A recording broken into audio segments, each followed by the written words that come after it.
everyone. My name is Allison Pascone and I work for Pierce County Library System. I'm one of the early learning librarians with the system. And I am here today because I want to talk to you about some fun ways that you can teach and practice early literacy skills with your children using the Flannel Board, using Flannel Board games and songs and activities.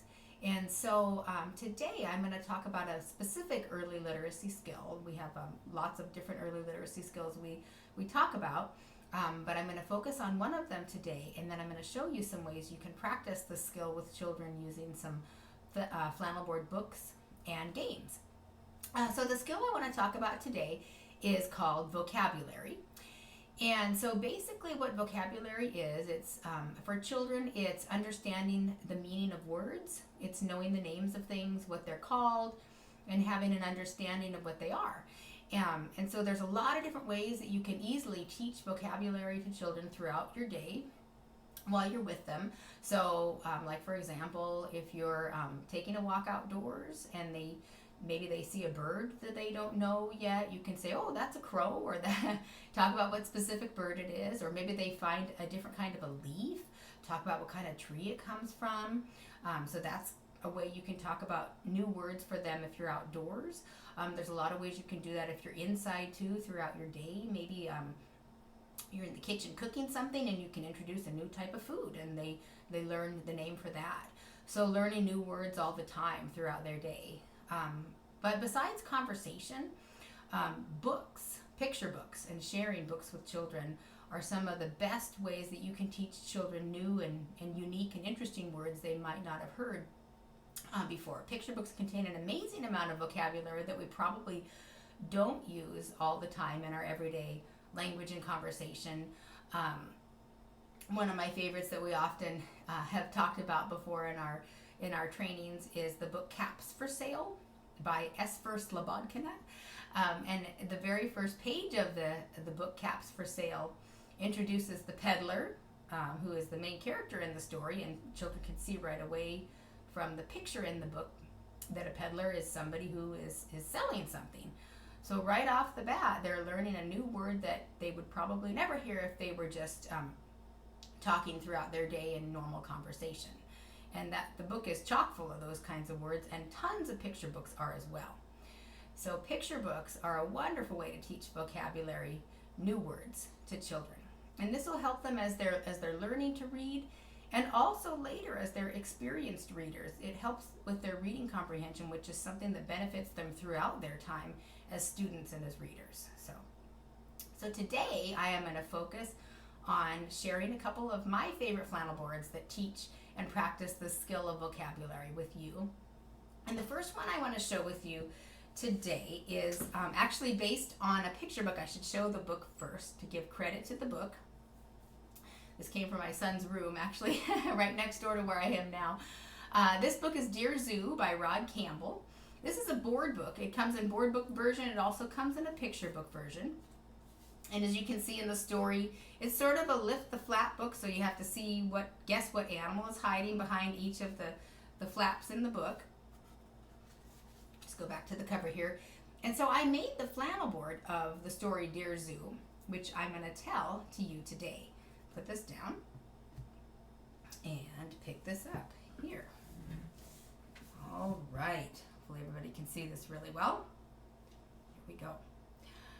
I wrote to the zoo to send me a pet. So we're going to start over here. So they sent me an, see what that is? They sent me an elephant. But he was too big. I sent him back. Let's go to this tall door. So they sent me a giraffe, but he was too tall. He's too tall. I sent him back. Oh, now you see this door over here says danger. So they sent me oh my gosh, a lion, but he was too fierce. That's what that word says right there, fierce. He was too fierce. I sent him back. So they sent me this is a camel. They sent a camel. But he was too, this is my favorite one, he was too grumpy. Camels can be kind of grumpy. He was too grumpy. I sent him back. All right, so they sent me a snake. But he was too scary. Too scary. I sent him back. Now I have a little flannel board, so I'm going to take I'm going to take my grumpy camel off, and I'm going to take my scary snake off to make room, because there's a few more animals. You ready? So they sent me who's in this little box? Ready? A frog. Ribbit, ribbit, ribbit. But he was way too jumpy. I sent him back. So they sent me a monkey. And he was too, this word says, naughty. He was too naughty. I sent him back. So they thought very hard, and they sent me what do you think it's going to be? A puppy, a dog. He was perfect. I kept him.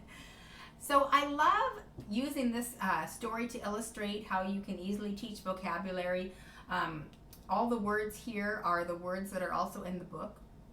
They're laminated, so they're ones that children could easily put up on the board next to the animals. It's kind of fun to do a silly version of the story too and change the words around. So you could maybe have the somebody else, the giraffe could be too jumpy, and the elephant could be too naughty, and make it like a silly story so the children get a lot of laughs out of it, and have fun with it that way too. So this is a story that the children could easily retell and tell lots of times themselves using the flannel board pieces and the words in the flannel board. So this is Dear Zoo. I'm going to take these pieces off the board now and put up another one to share, another way that I like to practice vocabulary with children. This is also kind of a guessing game like Dear Zoo, but this one is a rhyme. So I put up here, this is my big giant pocket that I have, and I usually like to ask children what they think it is, and they're pretty good at guessing that it's a pocket. Hopefully it's pretty clear. So we have 4 things that are hiding in the pocket today to guess. Here we go.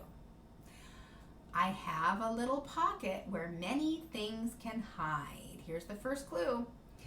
This opens doors and starts the car. Do you know what's inside? Should we see? Guess what it is? 1, 2, 3. It's a key. It's a giant key, isn't it?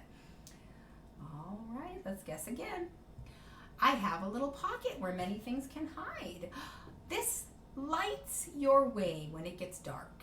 Do you know what's inside? What do we hold sometimes if it's dark and we shine it all around? Makes light for us. Yeah, see? A flashlight, right? So far we have a flashlight and a key in our pocket, but there are still 2 things left. I have a little pocket where many things can hide. This tells us when it's time for bed. Oh, do you know what's inside? Tick, tock, tick, tock. This is big. It's hard to pull out. There we go. A clock. This is a bit big to fit into a pocket, I think. So usually I say, what? Instead of a clock, because the clock tells us what time it is, but something that we can wear around our arm or our wrist that also tells us what time it is. And then children usually will guess a watch. So that's another thing that tells time, a clock and a watch. And that would fit better in a pocket too. Okay, I have one more thing. I have a little pocket where many things can hide. We put this in our mouth and chew. and blow a bubble wide. Pop! Do you know what it could be? Pull it out. Gum. Some gum in my pocket. So we had 4 things in our pocket today. We had a key, we had a flashlight, we had a clock, we had gum. This could be because this is a really open-ended game that you could play, because there's lots of things that we could hide in a pocket, right? So you could make other things for the pocket. You can use this as an opportunity to talk to children about what things they think could be in a pocket. Some things probably fit really well, others might be kind of silly things. So it's a great opportunity for more conversation and learning new vocabulary words this way too. So this is my second flannel board rhyme and game I wanted to do with you. And then the last one, I am going to put up different types of flowers on my board. This one actually doesn't come with a rhyme that I know of. This could be a fun way to, you could think of a rhyme, you could look up a rhyme. Anything having to do with spring or flowers would probably work. You can see there's lots of different kinds of flowers. When I share it, I just have them try and guess the flower, that there's one bug, a ladybug, hiding behind the flowers. So they have to guess where the ladybug is hiding. So I would just say, what flower do you think the ladybug is hiding behind? And usually, you know, I don't have them say, oh, the daffodil. I introduce that as a word as we're lifting it up to see if the ladybug is hiding there. But I have them tell me what color the flower is, if it's big or little, maybe think about what shape it might be. So they're using a lot of descriptions to tell me so that I know which flower they're talking about. But as I'm lifting it up, I might say, oh, do you think, you know, you pick this one that's white. Oh, this is a daisy. Let's see if the ladybug is hiding behind the daisy. 1, 2, 3. Nope. And then we look through another one. So I'd say, oh, do you think this big red flower here is a tulip? Do you think if the ladybug is under the tulip? Okay, here we go. 1, 2, 3. No. And so we guess the pansy, the rose, the sunflower, the daffodil. So let's see if the ladybug is under the daffodil. 1, 2, 3. Yes. So anytime there's, you know, anything is hiding and it's a guessing game and they have to guess, it's always fun. It's fun to play with a group. It's fun for them to do just with a friend, maybe at circle or at choice time. Afterwards, you could put it out, and then they could talk to each other about where the ladybug, what flower the ladybug might be hiding under, and play that together. So it's fun to do that way too. That's what's nice about games on the flannel board. They're so open-ended. You can use them lots of different ways to teach, in this case, the skill of vocabulary. So thanks so much for watching, and I will be back soon with another video on a different literacy skill.